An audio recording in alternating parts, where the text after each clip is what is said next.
Hey guys, so it's Shane here from Laser Mobile. Today I will be comparing the 2014 Moto X to the LG G3. So let's get started.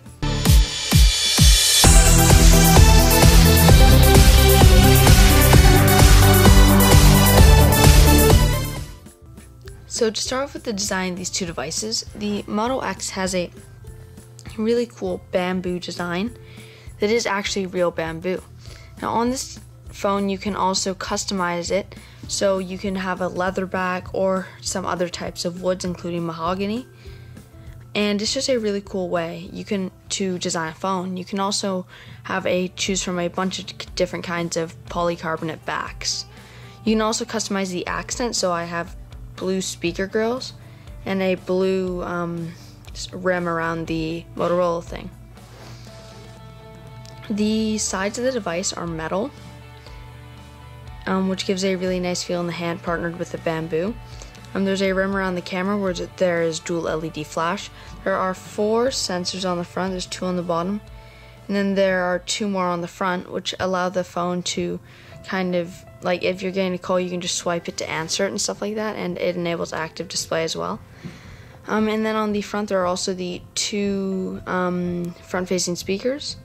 On the bottom there's a micro USB. And on the side there's a power button and the volume rockers. Lastly, on the top there's the headphone jack. Now when it comes to the LG G3, the phone has a sort of brushed looking look. It looks like aluminum, however it is plastic, but it still does feel sturdy in the hand. I really like how LG was able to fit a 5.5-inch display on this phone, and it's mainly due to its really small bezels. On the front, the black goes all the way to the top, and on my white version, there's white on the bottom. On the sides, there's a little bit of metal. And on the back, there's the power button, which is metal, and the 2 volume rockers, which are very textile. There's the optical image stabilization in the camera, and the laser autofocus right here. There's a back-facing speaker, and on this phone, you can also remove the back to access the battery, a micro SD card, and nano SIM card slot. On the bottom you have your micro USB and your headphone jack. Overall, I personally prefer the design of the 2014 Moto X. I do like how the bamboo and the customization they give you just really puts a lot of the phone into the user's hands, which I really do like. But what I do like about the LG is that they were able to fit a huge 5.5-inch display in such small bezels, and I also like the removable back and micro SD card slot. Now when it comes to the hardware on both these devices,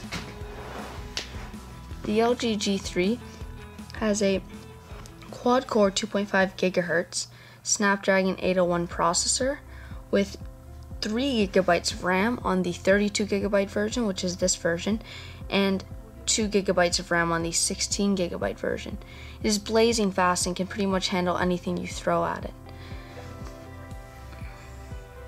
So overall, this is a very fast device, and when compared to the 2.5 GHz Snapdragon 801 processor on the Moto X with 2 GB of RAM, they are basically the same. The LG might be able to run more apps at once without slowing down.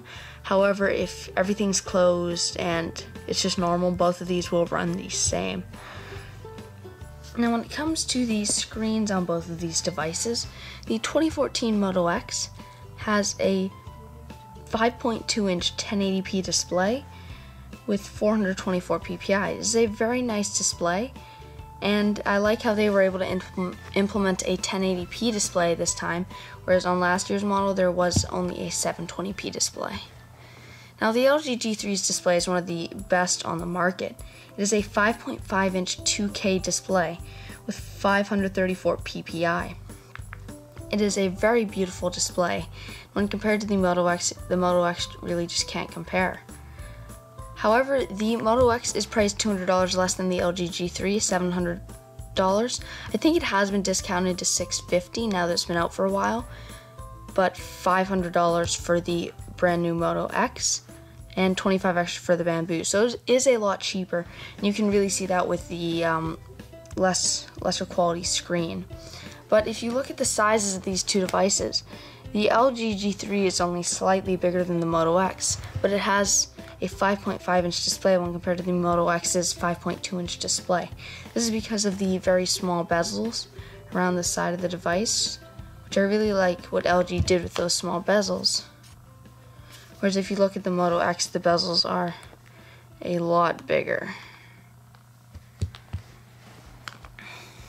When it comes to the software of these two devices, the Motorola is running Android Lollipop over their own custom skin. However, their skin is a very light skin over Android Lollipop. It just got the Android Lollipop update, and you can see that with the circle down here as the home button, square as the multitasking button, and the back button is a triangle. Now, you can see more about Android Lollipop on this device in my video covering it that came out about a week ago, but overall it's just very cool, and I like how Motorola gets the updates so much quicker. It's running the new material design, which I really like, and Motorola hasn't skinned it very much. Really the only two noticeable things they've done is they still have Moto Voice, which enables you stuff to say, "Okay Moto, what's the weather?"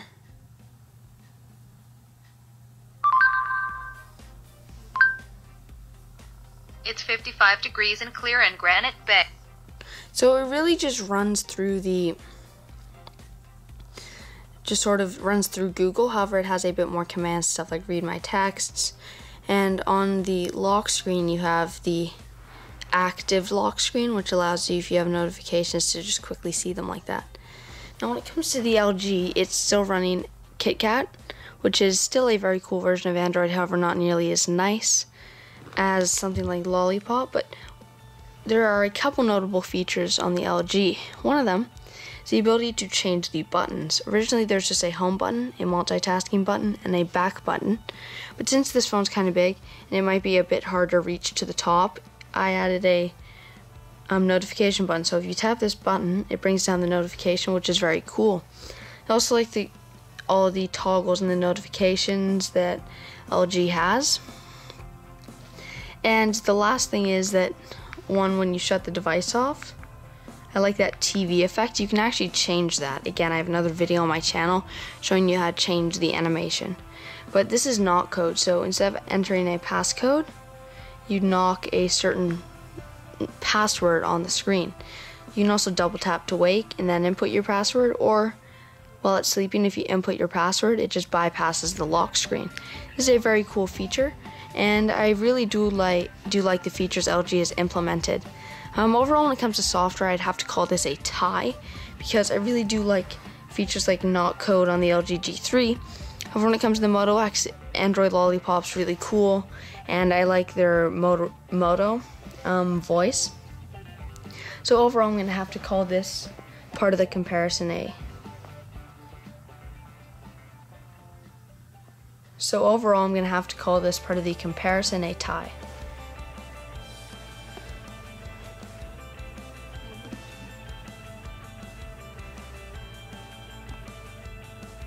Now lastly, when it comes to the cameras on these two devices, the LG G3 has a 13 megapixel camera, and so does the Moto X. They both have optical image stabilization, but the real differentiator here is that LG, in my opinion, has better image processing than the Motorola, and it also has laser autofocus, which enables it to autofocus quickly because this little sensor here sends out a laser. So I'm just gonna grab up some photos to show in this video to compare with the Motorola.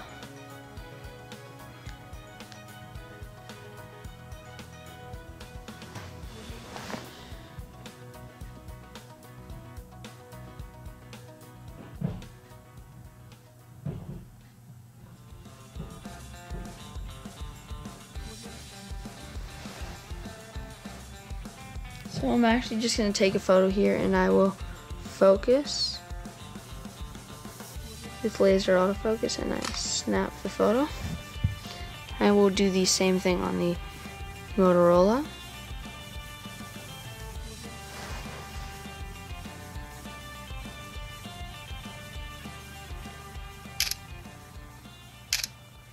So another thing that Motorola does is when you just tap the screen, it takes a picture, which I personally don't like because I find it a bit harder to adjust the focus. That's just another thing about the camera interface, but I'll hop into this photo here and I will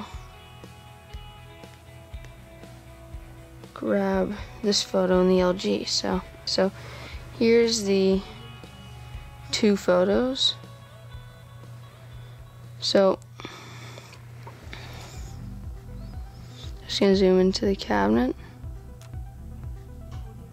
or the DVD player.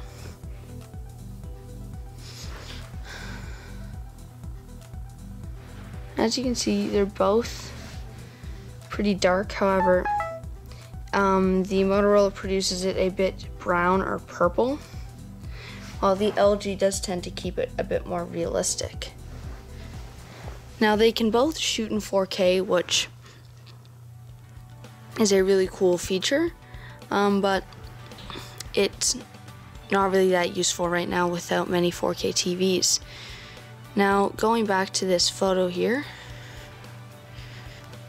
there aren't very many other notable differences. I mean, they are pretty much the same, except the LG has a better field of view. It's able to capture more in the field of view because if you can look right here, zoom in on that.